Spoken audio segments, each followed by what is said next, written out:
ಗುರುಗಳು ಬಂದರೆ ನನ್ನನ್ನು ಗುರುಗಳ ಬಳಿ ಕರೆದುಕೊಂಡು ಹೋಗಿ ನನ್ನಿಂದ ಆಗ್ತಾ ಇಲ್ಲ. ನಮ್ಮ ಗುರುಗಳು ಬಂದ್ರು.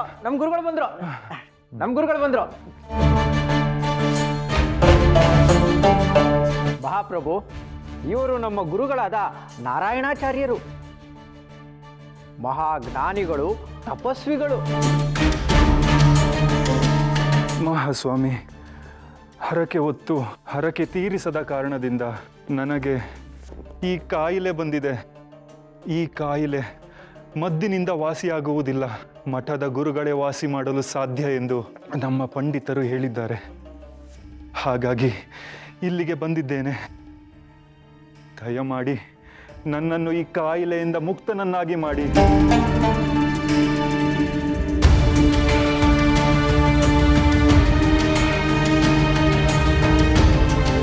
ಮಹಾಪ್ರಭು, ಪಶ್ಚಾತ್ತಾಪ ಪಟ್ಟವರಿಗೆ ಪ್ರಾಯಶ್ಚಿತ್ತ ಖಂಡಿತ ಸಿಕ್ಕೇ ಸಿಗುತ್ತದೆ. ಮೂಲರಾಮ ನಂಬಿದವರ ಕೈ ಎಂದಿಗೂ ಬಿಡುವುದಿಲ್ಲ. ನನ್ನ ಪ್ರಯತ್ನ ನಾನು ಮಾಡ್ತೇನೆ. ಮಹಾಪ್ರಭು, ಹೆದರಬೇಡಿ. ನಮ್ಮ ಗುರುಗಳು ನಿಮ್ಮ ಸಮಸ್ಯೆಯನ್ನು ಖಂಡಿತ ಬಗೆಹರಿಸ್ತಾರೆ. ಶ್ರೀ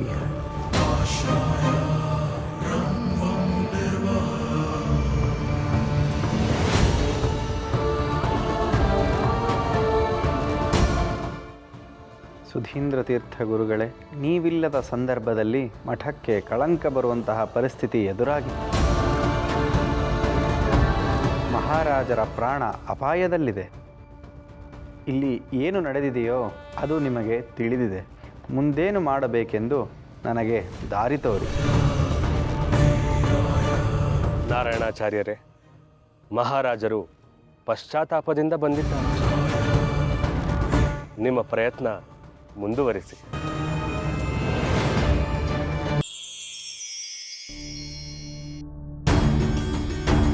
ಶ್ರೀಹರಿ, ಮಹಾರಾಜರ ಮೇಲೆ ಕರುಣೆ ತೋರಿಸಪ್ಪ.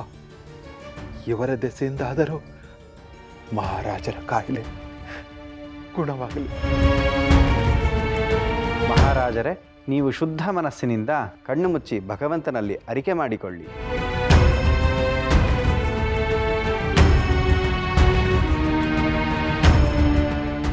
ಭಗವಂತ, ಹರಕೆ ಹೊತ್ತು ನಿನ್ನ ಸೇವೆ ಮಾಡುವುದೇ ಮರೆತೆ.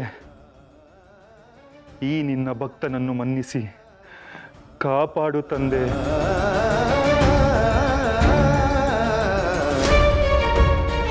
ನಾರಾಯಣಾಚಾರ್ಯರೇ, ಮಹಾರಾಜನ ಕೈಯನ್ನು ಹಿಡಿದು ಮೂಲರಾಮನನ್ನು ಧ್ಯಾನಿಸಿ.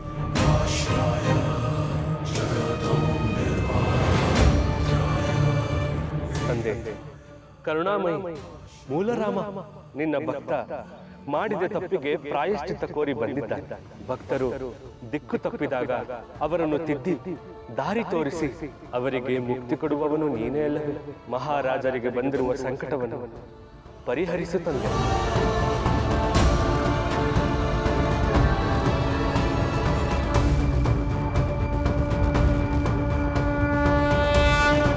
ಮಹಾರಾಜರೇ, ನಿಮ್ಮ ಕೈಗಳನ್ನು ಕೊಡಿ.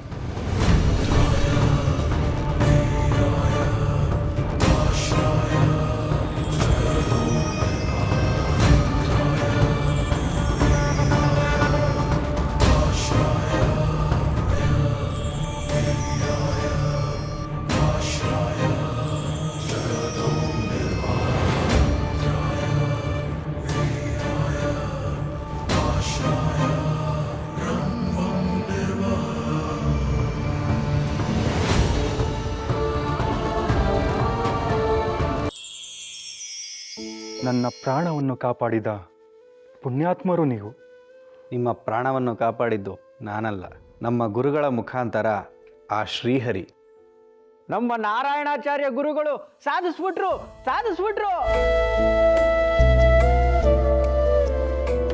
ಶ್ರೀಹರಿ, ನನ್ನನ್ನು ಪರಮ ಸಂಕಟದಿಂದ ಪಾರು ಮಾಡಿದೆಯಪ್ಪ.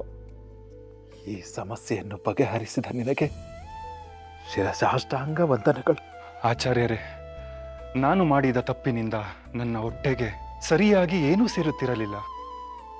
ಸರಿಯಾಗಿ ನಿದ್ದೆ ಮಾಡಿ ಎಷ್ಟೋ ದಿನಗಳು ಆಗಿವೆ. ನಿಜವಾಗಲೂ ದೈವೀ ಪುರುಷರು ನೀವು. ಮಹಾರಾಜರೇ, ಇಲ್ಲಿ ನಾನು ನೆಪ ಮಾತ್ರ. ನೀವು ಯಾವ ಗುರುಗಳಿಂದ ನಿಮ್ಮ ಕಾಯಿಲೆ ವಾಸಿಯಾಗುತ್ತದೆ ಎಂದು ನಂಬಿ ಬಂದಿದ್ದೀರೋ ಅದೇ ಗುರುಗಳೇ ಮೂಲರಾಮನನ್ನು ಬೇಡಿ ನಿಮ್ಮ ಸಮಸ್ಯೆಯನ್ನು ಬಗೆಹರಿಸಿದ್ದಾರೆ. ಹೌದೇ, ದೂರದಿಂದಲೇ ಗುರುಗಳು ನನ್ನ ಕಷ್ಟವನ್ನು ಪರಿಹರಿಸಿದರೆ ನಾನು ಗುರುಗಳನ್ನು ನೋಡಬೇಕು. ಎಲ್ಲಿದ್ದಾರೆ ಈಗ ಗುರುಗಳು? ಭಕ್ತಿಯಿಂದ ಕಣ್ಣು ಮುಚ್ಚಿ ಅವರನ್ನು ಸ್ಮರಿಸಿ.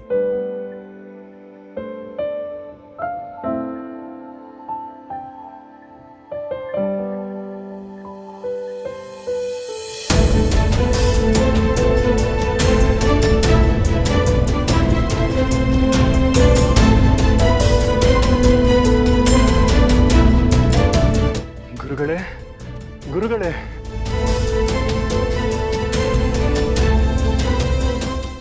ಬಹುದಿನದ ಸಂಕಟವನ್ನು ಬಗೆಹರಿಸಿದಿರಿ. ಧನ್ಯನಾದೆ, ಧನ್ಯನಾದೆ. ಮಹಾರಾಜರೇ, ಮೂಲರಾಮನೇ ನಿಮ್ಮ ಮೊರೆ ಕೇಳಿ ನಿಮ್ಮ ಕಾಯಿಲೆಯನ್ನು ಗುಣಪಡಿಸಿದ್ದಾನೆ. ನಿಮಗಿನ್ನು ಯಾವ ಭಯವೂ ಇಲ್ಲ. ಗುರುಗಳೇ, ನಿಮ್ಮನ್ನು ಇಲ್ಲಿಂದನೇ ಸಂಪರ್ಕ ಮಾಡಿಸಿದ ಈ ಮಹನೀಯರು ಇವರು ಸಾಧಾರಣದವರಲ್ಲ. ಅನ್ಯತ ಭಾವಿಸಬೇಡಿ. ನಿಮ್ಮ ನಂತರ ಗುರುಪೀಠಕ್ಕೆ ಯೋಗ್ಯರಾದವರು ಇವರೇ. ಅದನ್ನು ಆ ಮೂಲರಾಮ ನಿರ್ಧಾರ ಮಾಡುತ್ತಾನೆ. ಅವನ ಆಶೀರ್ವಾದ ಸದಾ ನಿಮ್ಮ ಮೇಲಿರುತ್ತದೆ. ಶ್ರೀಹರಿ.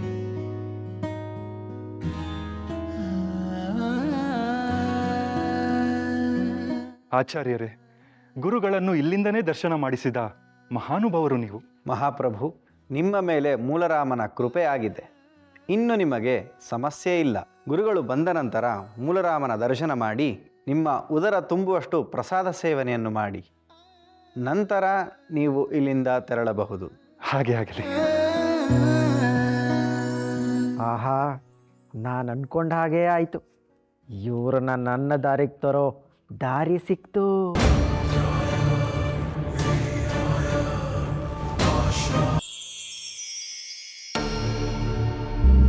ಆಹಾ, ಗುರುಗಳೇ, ಗುರುಗಳೇ, ಆ ಗುರುಗಳ ಅನುಪಸ್ಥಿತಿಯಲ್ಲಿ ನೀವು ಮಾಡಿದ ಪವಾಡ ಅದ್ಭುತ, ಅದ್ಭುತ. ಎಣ್ಣೆ ಬಂದಾಗ ಕಣ್ಣು ಮುಚ್ಕೋಬೇಡಿ ಗುರುಗಳೇ. ಗುರುಗಳು ಸಂಚಾರದಿಂದ ಹಿಂದಿರುಗಿದ ತಕ್ಷಣ ಅವ್ರ ಪಾದ ಹಿಡಿದು ಉತ್ತರಾಧಿಕಾರಿ ಆಗ್ಬಿಡಿ. ಮೂಲರಾಮನ ಪೂಜೆ ಮಾಡೋ ಪುಣ್ಯ ಅದೆಷ್ಟು ಜನರಿಗೆ ಸಿಗೋಕೆ ಸಾಧ್ಯ ಹೇಳಿ? ಮೂಲರಾಮನ್ನ ಆರಾಧಿಸಿದವ್ರಿಗೆ ಮೋಕ್ಷ ಖಚಿತವಂತೆ. ನಿಮಗೆ ಸ್ವರ್ಗಾರೋಹಣ ಬೇಡವೆ? ದೈವ ಸನ್ನಿಧಾನ ಬೇಡವೆ? ಮಹಾರಾಜರೇ ಹೇಳಿದ್ದಾರೆ, ನೀವು ಪೀಠಾಧಿಪತಿ ಆಗಲು ಅರ್ಹ ವ್ಯಕ್ತಿ ಅಂತ. ದಯವಿಟ್ಟು ಹಿಂದೆ ಮುಂದೆ ನೋಡಬೇಡಿ. ನಿಮಗಲ್ಲದೆ ಹೋದ್ರು ಭಗವಂತನ ತೃಪ್ತಿಗಾಗಿ, ನಮ್ಮಂಥ ಭಕ್ತರ ಆಸೆಗೋಸ್ಕರ ನೀವು ಪೀಠಾರೋಹಣ ಮಾಡಲೇಬೇಕು ಗುರುಗಳೇ.